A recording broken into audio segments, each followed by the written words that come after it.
l'école du dimanche avec Albert. Fraternel salut à nos auditeurs de Radio Espérance. Depuis la semaine dernière, nous regardons maintenant un compendium, le compendium de la foi catholique, Credo, qui a été écrit par Monseigneur Athanase Schneider, donc un ouvrage récent qui se veut un résumé complet de la doctrine chrétienne, ce qu'il faut croire, comment vivre, comment prier, ainsi que le Christ l'a enseigné. Donc, ça se veut donc écrit pour notre temps, par un successeur vivant des apôtres.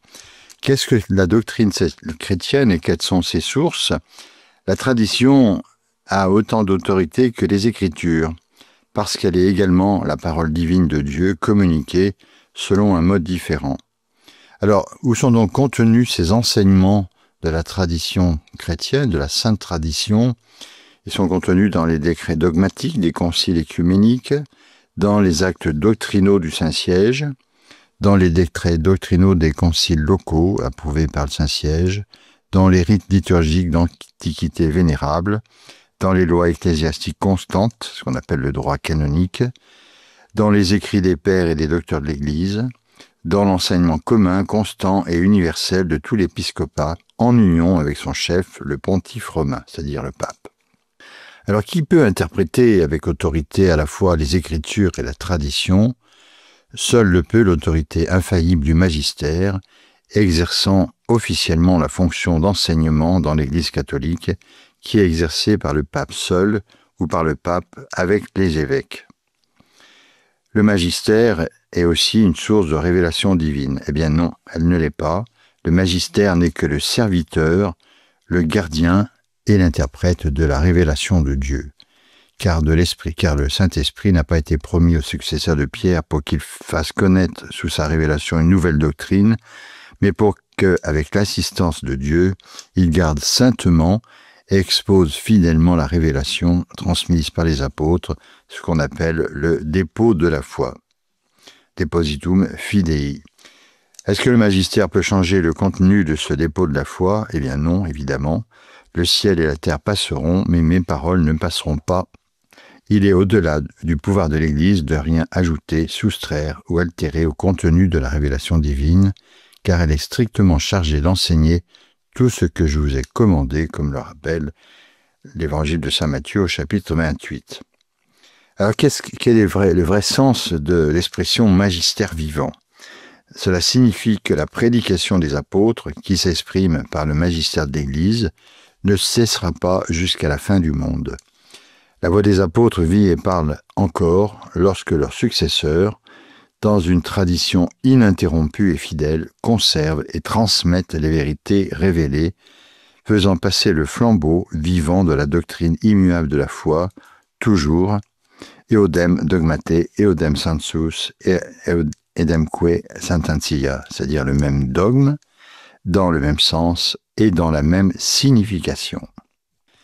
Alors, qu'en est-il de ce fameux développement de la doctrine qui sujette à de circonstances changeantes?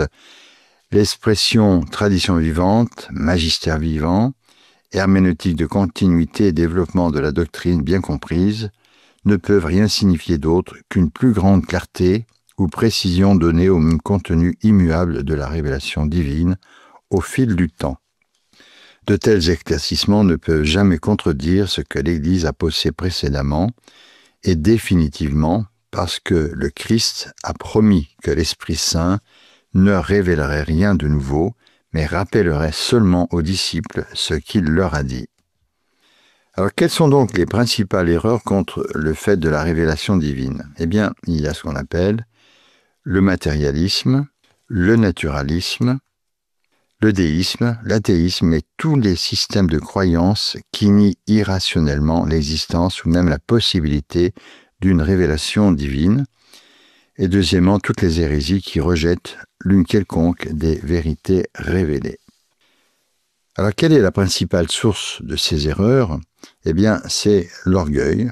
Le péché, la luxure obscurcissent l'esprit et conduisent surtout l'homme à préférer son propre jugement et son confort personnel à la soumission à un corps divinement révélé de doctrine, de morale et de culte. Alors, étude de la doctrine chrétienne. Pourquoi la doctrine chrétienne, la science de la religion, est-elle la plus excellente des sciences? Eh bien, parce qu'elle est la plus certaine, la plus belle, la plus consolante et la plus nécessaire de toutes les sciences. Alors pourquoi la science de la religion est-elle la plus certaine? Parce qu'elle est fondée sur la parole infaillible de Dieu, « Je suis le chemin, la vérité et la vie ». Pourquoi la science de la religion est-elle la plus belle? Parce qu'elle porte sur des réalités qui sont éminemment dignes de notre admiration, Dieu et ses perfections infinies, l'œuvre merveilleuse de notre rédemption, l'âme humaine et son destin glorieux. Pourquoi la science de la religion est-elle la plus consolante? Parce qu'elle seule offre un remède universel et efficace au mal moral et donne à l'homme force et réconfort dans ses épreuves. Pourquoi la science de la religion est-elle la plus nécessaire? Parce qu'elle seule nous enseigne pleinement l'unique nécessaire, notre vocation divine et la manière d'atteindre les joies éternelles du ciel. Alors, est-ce que la doctrine est la même chose que le dogme? Quoique ces mots s'utilisent parfois de manière interchangeable, le dogme désigne proprement les principes précis de la foi que l'Église a définis comme vérité divinement révélée, devant être crue de foi divine. Alors, est-ce que l'ignorance en matière de religion est un grand mal? Eh bien, évidemment, on s'en rend compte aujourd'hui. L'ignorance est la source d'innombrables désordres chez les individus et dans la société, et l'ignorance coupable conduit à la damnation éternelle. Alors, quand devrions-nous commencer à étudier la doctrine chrétienne? Dans la petite enfance, car les enfants qui ont l'usage de la raison sont tenus de connaître, d'aimer et de servir Dieu.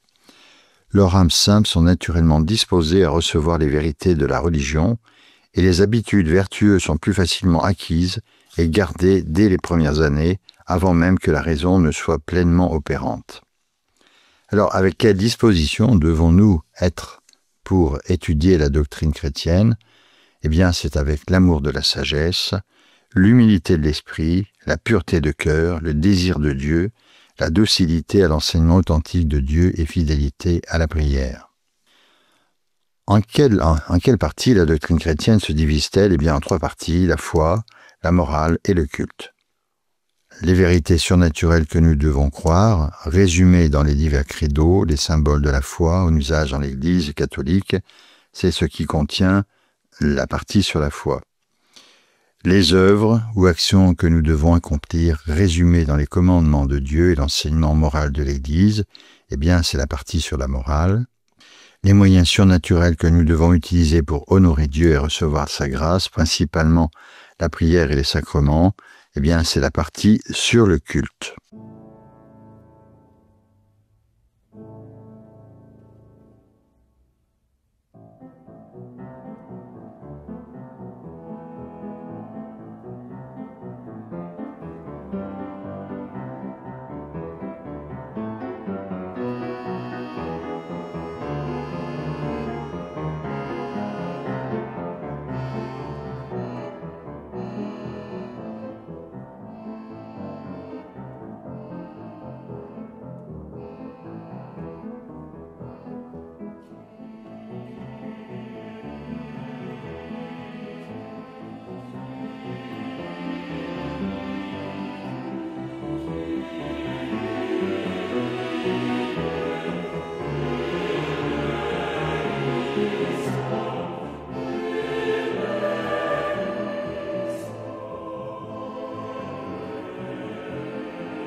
On continue donc à nous instruire dans cette école du dimanche avec un compendium, un credo de la foi catholique, écrit par Monseigneur Athanase Schneider il y a 3 ans maintenant.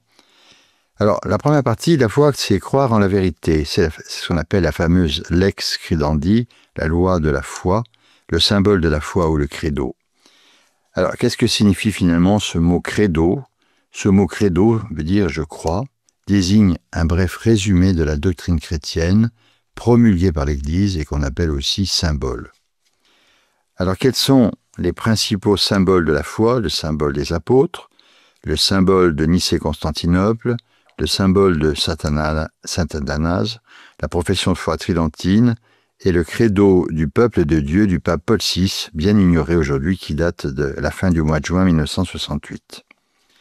Alors le symbole le plus utilisé, c'est le symbole des apôtres, parce que c'est le résumé le plus bref et le plus ancien que nous ayons de la doctrine enseignée par les apôtres.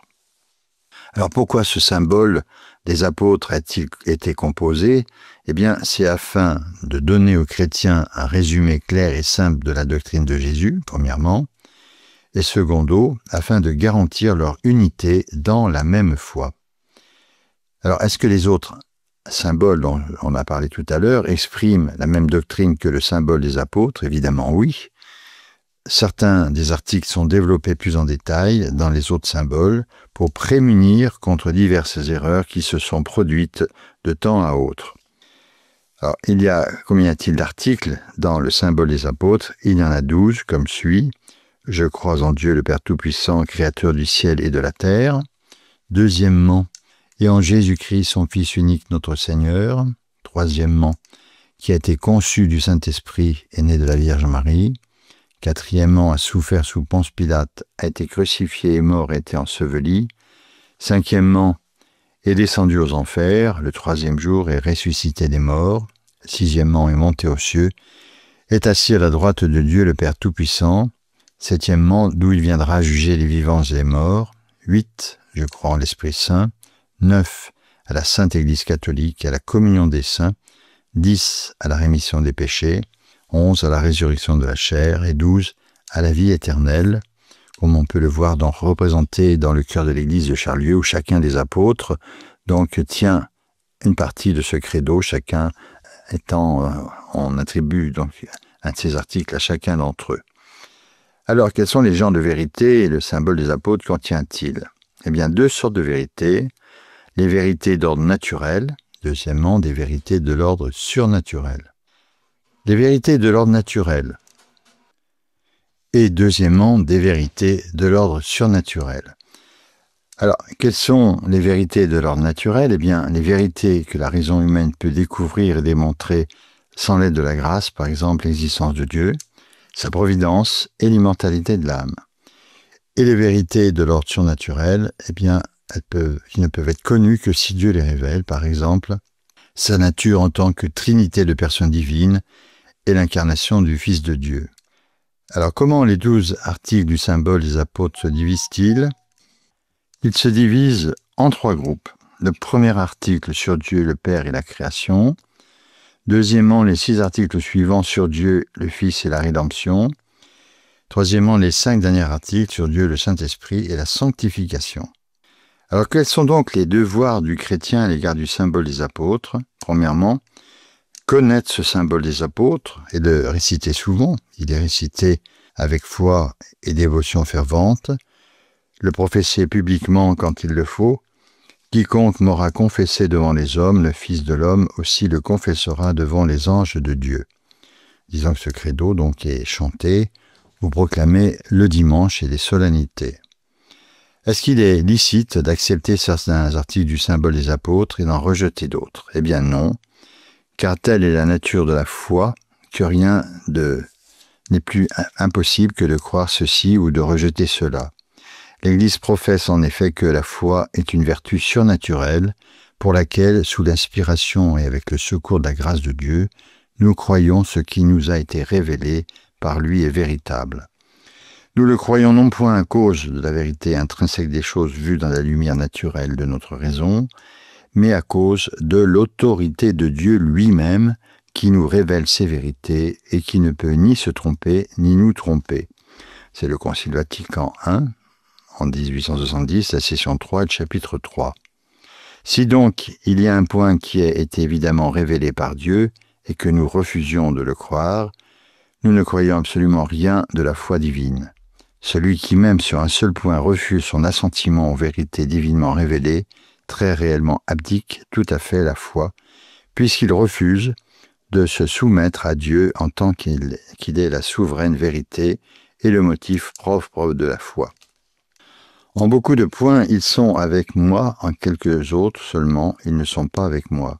Mais à cause de ces quelques points, dans lesquels ils se séparent de moi, il ne leur sert de rien d'être avec moi en tout le reste. C'est ce que dit saint Augustin dans son commentaire sur le psaume 54. Rien n'est plus juste, car ceux qui ne prennent de la doctrine chrétienne que ce qu'ils veulent s'appuient sur leur propre jugement et non sur la foi. Et refusant de réduire en servitude toute intelligence sous l'obéissance du Christ, ils obéissent en réalité à eux-mêmes plutôt qu'à Dieu. Vous qui dans l'Évangile croyez ce qu'il vous plaît et refusez de croire ce qui vous déplaît, vous croyez à vous-même beaucoup plus qu'à l'Évangile. Toujours saint Augustin, dans le Contre Faust, manichéen au livre 17.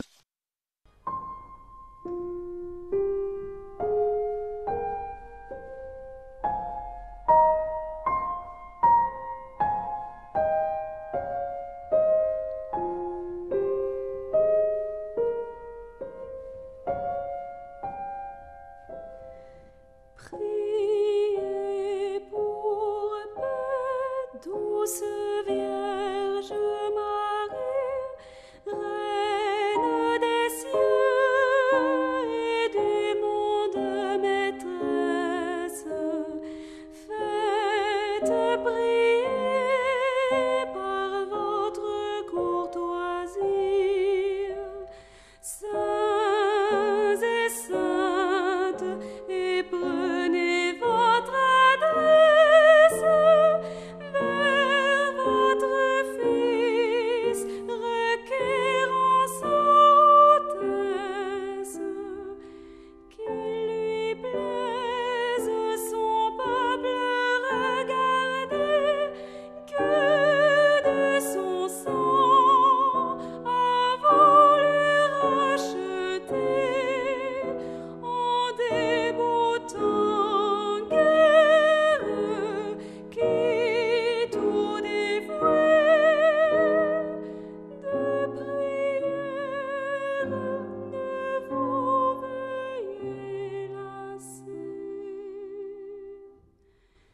Priez pour paix, priez pour paix, le vrai trésor de joie.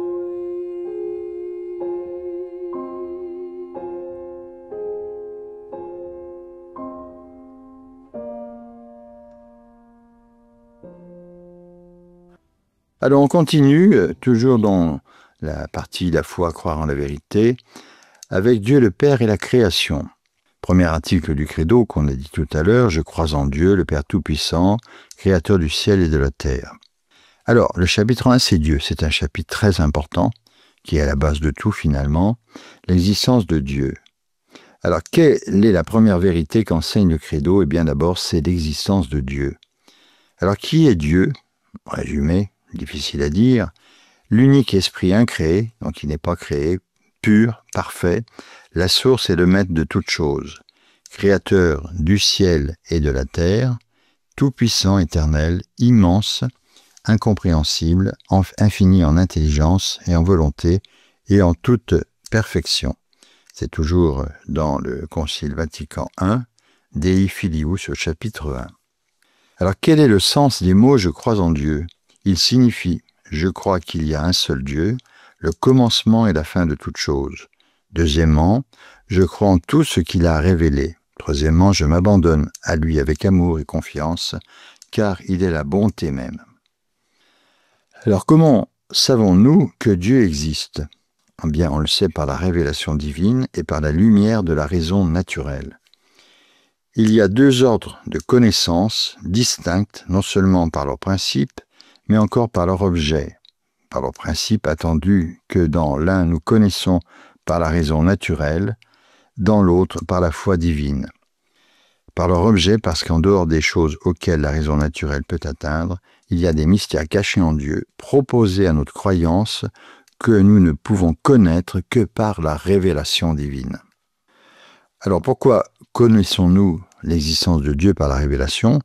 Parce que Dieu s'est révélé de diverses manières depuis les temps d'Adam, par la voix de Moïse et les prophètes de l'Ancien Testament, et a finalement pris la nature humaine pour vivre sur la terre dans la personne divine de Jésus de Nazareth. Alors comment connaissons-nous l'existence de Dieu par la raison ? Eh bien, en considérant l'ordre, la qualité, l'intelligibilité des choses créées, nous pouvons acquérir une connaissance certaine de l'existence de Dieu. Alors maintenant, on va voir ce qu'on appelle l'épreuve de l'existence de Dieu. Très important, qui est peu connu malheureusement aujourd'hui, peu enseigné. Eh bien, on peut connaître par les principales preuves rationnelles, notamment premièrement le mouvement. Tous les êtres créés ont été mis en mouvement. Dieu est le moteur non mu, c'est-à-dire que personne ne le fait bouger, puisqu'il existe en lui-même. Deuxièmement, la causalité efficiente. Il y a une chaîne de causes qui exige Dieu comme cause première, ce qu'on appelle le moteur premier. Troisièmement, la contingence. Les choses créées dépendent pour leur existence de Dieu parce qu'il est le seul être nécessaire. Quatrièmement, la gradation. Toutes les créatures existent selon des degrés d'être et de perfection, alors que Dieu seul est parfaitement bon, parfaitement vrai et parfaitement beau. Cinquièmement, la finalité de l'ordre. Tous les êtres créés ont une fin et un ordre qui leur ont été donnés par Dieu, qui est cause intelligente ultime.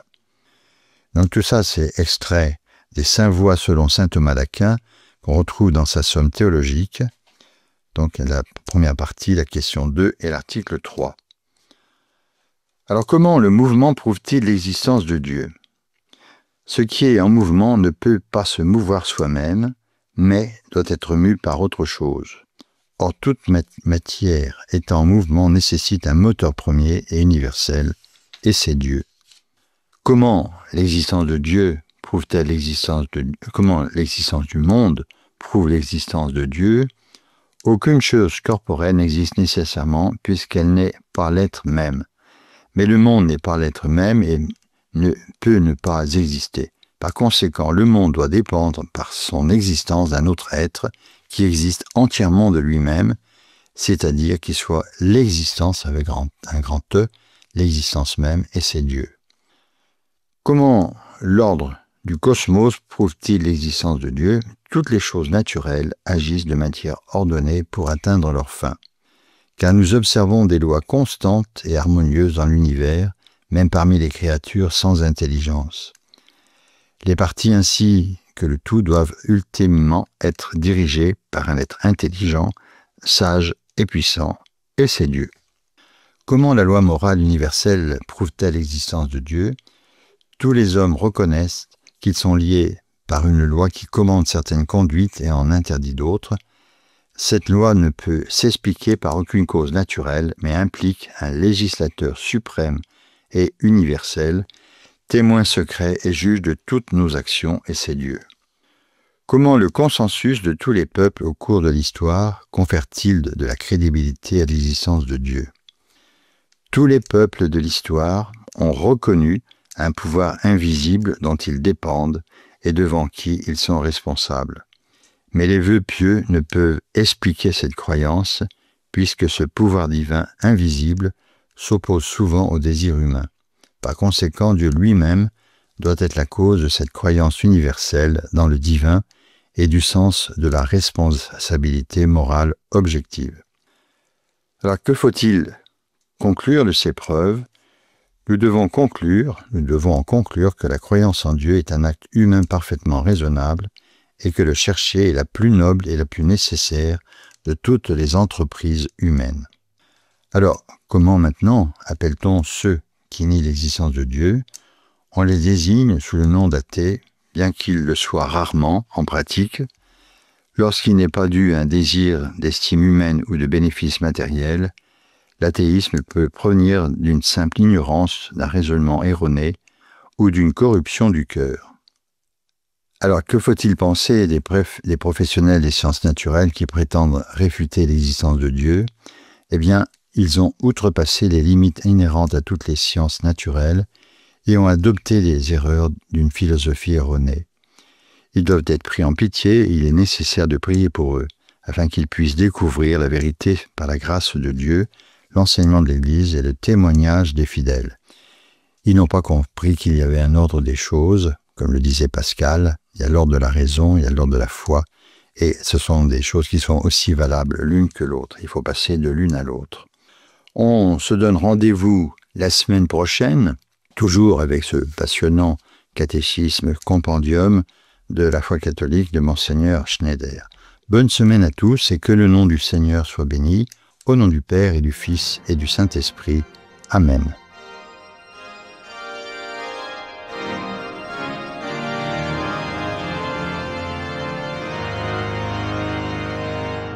C'était sur Radio Espérance, l'école du dimanche, avec Albert.